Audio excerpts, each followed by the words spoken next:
Any ideas? Found in a hotel bar, unmarked envelope. I am not the oop. Oop is you, Sandral 530. Any ideas? Found in a hotel bar. Unmarked envelope. Originally posted to R. Austin.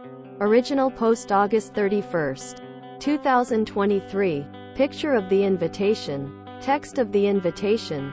Serendipity has whispered your name in the winds of chance. This parchment came. Join us for a celebration of fate. Jeffries, Austin. 1204 West Lynn. Saturday, the 2nd of September, 7 p.m. If you have found this invitation, you and one companion are cordially invited to a seated dinner with drinks. This invitation serves as your reserved place at our table. Kindly present it at the hostess to be seated. Say yes to destiny or forever linger in captivating uncertainty. Relevant comments. Taco Master 42069 could be an invitation to a timeshare dinner. Or an epic eyes wide shut party. J.K. Vincent. Plot twist. It is both a sales pitch and a freaky sex thing. Marixoon. A sex pyramid. Large child. MLM. Male looking for male. The Icarus ambition. If you're unsure about going, I'll go and update everyone. If it's an MLM or timeshare deal, I don't mind sitting through it for a free meal. If it turns out I have to pay, I can swing it. If I get murdered, whatever. I've lived a decent enough life.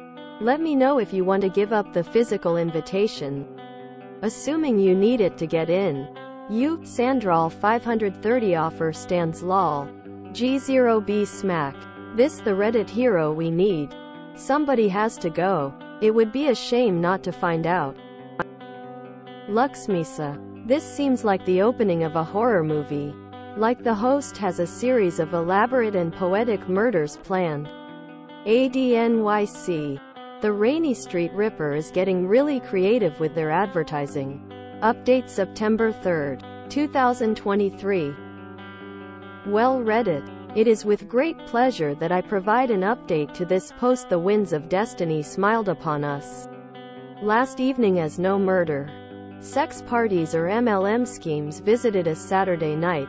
A table of 12 trickled into a private room at Jeffries to nervous conversation and inquiries about how we all discovered our elaborate invitations. Some of us, including me, had them handed down from a friend. One couple staggered in 15 minutes past the appointment hour with a story about originally being turned away as the party was full.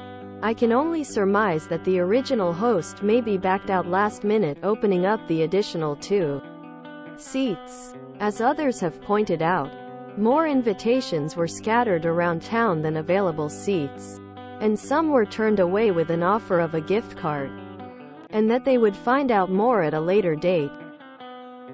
Our diverse table was enjoying the mystery and partaking in chit-chat when we were presented with a mystery game of discovering who among us was lying and were indeed the esteemed host of the intricate dinner. There were a series of conversational prompts that were meant to get us to open up in an attempt to identify who this traitor was. Unfortunately, dispute most of our suspicions that the wealthier, later to arrive couple were involved. It turned out no one eating with us was the liar. A player among us guessed as much and won a $500 prize. We had a great time and ended up at an after party at one of the couple's homes. Still, my prime suspects that they are at least involved by proximity to the mystery individual. Loved Jeffries and had the means to throw this on. They additionally owned a company. CEO rumor. And the female had similar conversational prompts to the game. I still don't understand why someone would put this on and not show up. What is the gain? So theories. Original creator of event couldn't make it or backed out.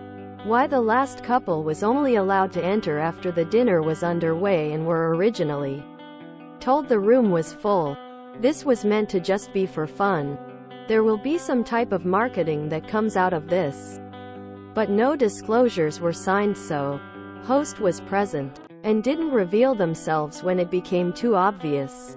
Wealthy couple. Mystery game was a unique gift to an individual present. Things to note: no new alcohol or menu items provided. Takeaways: met some cool people, ate some good food and got zero answers, but so is life. Edit to answer some questions. Everything was paid for, including drinks. The cash prize was in an envelope in the middle of the table. Underneath a flower arrangement. There was a lot of shrieking when this was discovered. Jeffrey's employees had been directed on how to conduct the evening. Social media can be very cynical at times. This was an adventurous experience with strangers. We all had a wonderful evening. And if we never find out who put this on, I hope it brings them some joy to know the rest of us really enjoyed it. The biggest risk is not taking any risk. This is a repost sub IAM, not the OOP. I'm not entirely sure I understand what happened, but I'm glad OOP had fun and wasn't murdered. Well, that was weird. Glad things didn't turn out to be awful. As one of the commenters had said on the original post, this feels like something from the movie Clue. What a cool way to collect adventurous friends near to oneself. Having just finished my umpteenth reread of And Then There Were None by Agatha Christie, I thought that was where this was going. How cool that some random person decided to do something fun. If I had stupid rich money, I would do this frequently. For some reason this reminded me of Reddit gifts, which just made me miss it. I'm glad that a few people were able to have this type of awesome experience. I'm just glad they lived to tell the tale. And the restaurant, Jeffrey's, is fairly fancy and expensive. I'd say the restaurant did it as advertising, nothing better than word of mouth. I am obsessed with this and will forever regret not having been there. Someone do this in SF, please. Wesleyan University has a secret 7 society, replete with 7-sided clubhouse. One year every David on campus was invited by a Lisa to a party at the 7-sided building, and vice versa. The two most common names on campus, not sure if I'm remembering the actual names. When they showed up, there was a party set up with food and drink. I think it might have been listed as formal in the invite, but I can't recall. Not creepy at all. Wow, something wholesome and cool. I've heard of mystery theater in a box, but never scattering invitations randomly about. Yes, chef. People have really watched Squid Game and still be accepting invitations to mystery functions. Glad that the OOP had a good time and that no one was murder-related. If only it was Squid Game Season 2. I watch too much Criminal Minds for this. Hey, nice. They ended the day with the same number of kidneys. Could it just be an ad for Jeffrey's? If you enjoyed this video, please check out our playlists full of similar content. Epicaricast is like doom scrolling for your ears. Please like, share, and subscribe.